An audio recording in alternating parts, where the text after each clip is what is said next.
Welcome everyone. This is Reverend Terry Newland of terrynewland.com, channel for Ascended Master Dwal Kul since 1980.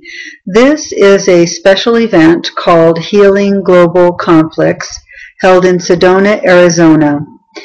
I regret that I'm not there in person because my elderly cat went into a little crisis and we've pulled him out of it, but it was the right thing to stay home. He's very happy and very comfortable now, so my familiar continues to stick around. All right, here is Ascended Master Dwal Kul.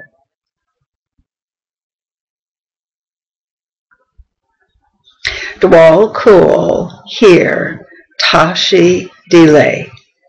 All right, it's a very warm welcome from the Tibetan way, and it is greeting the happy, auspicious, already enlightened you.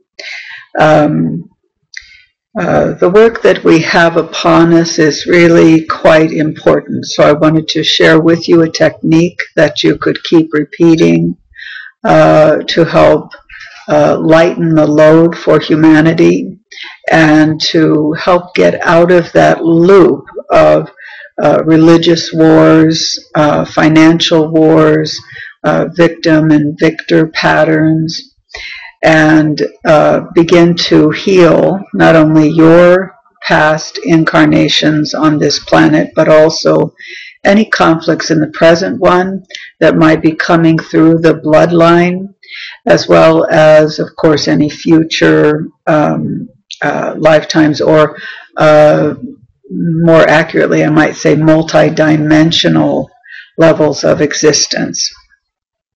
We're poised here at the end of 2012, and yes, there'll be a 2013.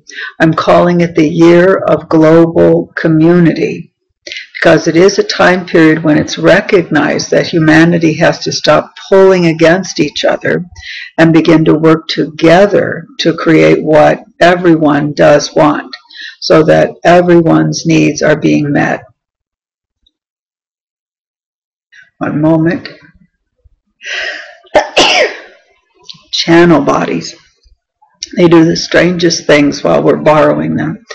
All right then.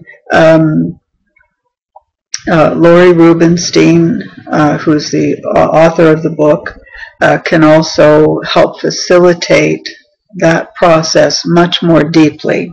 So this is the initial exercise, and then to really get where you might still be being a victim, even if it's, of the planet X, or whatever other belief systems you've heard out there, or maybe big government, or your next door neighbor, whatever it happens to be, or where you're still being the victor, thinking that you've got the right way, or you have the rest of the world agrees with you, therefore you're the righteous one, etc.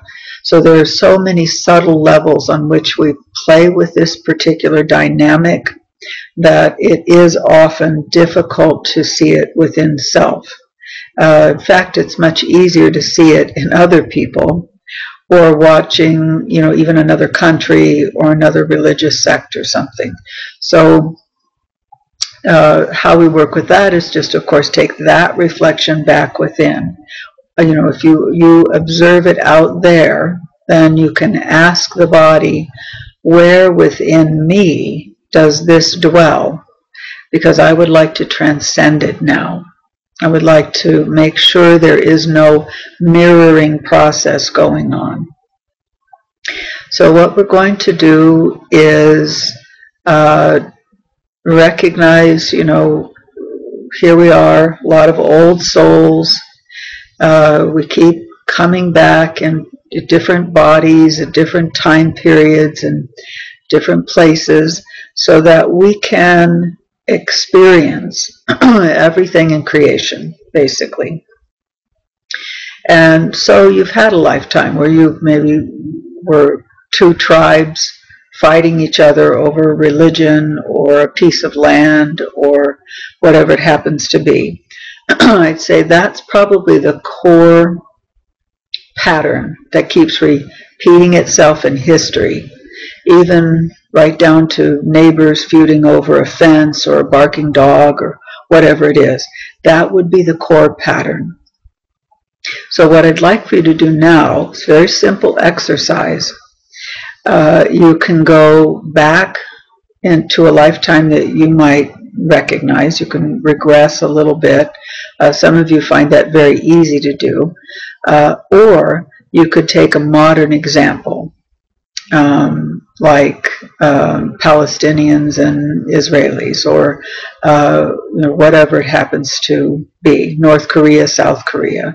Pick something that makes sense to you with which you could work. And you simply put one hand dedicated to the one side and the other hand dedicated to the other side. Now, if you don't have two hands, use 2 knees or 2 feet or whatever it happens to be, because this is just a simple exercise in blending polarities. The trick is to feel it so that you're not just sort of mentally doing it. We want to be able to feel the power in the hands. You can sort of hold them out in front of you a little bit, or rest them on your legs if you want, and just feel the power and the energy of the two forces. And you might even notice as you try to bring the hands together, you meet with resistance. There's actually, like you're trying to squeeze a ball or flatten out a big bubble pack or something, and it's not quite popping. So keep working at it and breathing and requesting to transcend differences. You're getting out of duality and into oneness. You keep breathing and relaxing and letting go, and you might even see the words victim and victor just flying away from you, like they're no longer welcome in your consciousness. And keep going until you can bring the hands together in prayer fashion. And that can be an open prayer, like you're holding a beautiful lotus flower or some other gorgeous object. Since you're at Stone Age Sedona, you can maybe play with some of the crystals and sacred items that are there and use those to help facilitate the process. The crystals, of course, are always willing to serve. They enjoy being part of the transformation on the planet. Now, then, when you feel complete with it, just release and breathe it down. So we're looking for kind of take out the garbage, basically. Let's just let the energy flow down, whatever's left in the body, anywhere from any point on the timeline, and you just let it drain out. Now remember that when, let's call it garbage, leaves your consciousness, it becomes neutral energy. You're not hurting the earth. In fact, you're giving the earth a little more energy boost. You're giving her a little more light with which she can do whatever she needs. If you feel more comfortable sending it up, out the top of the head, you can do that. And you can also just send it symbolically into the light, as in out the window, through the roof.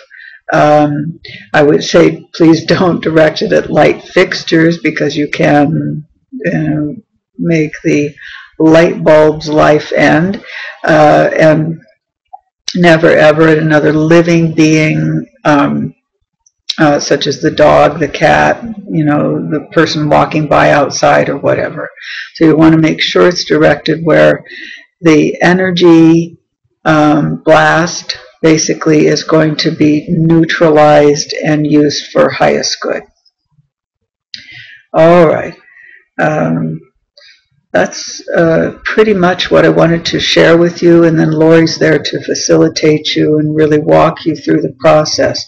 But I would encourage, especially maybe Muslims and Christians, or the Jewish people and Hamas, really work with some of the very strong global conflicts and help neutralize them, please. As always, thank you and my love to you.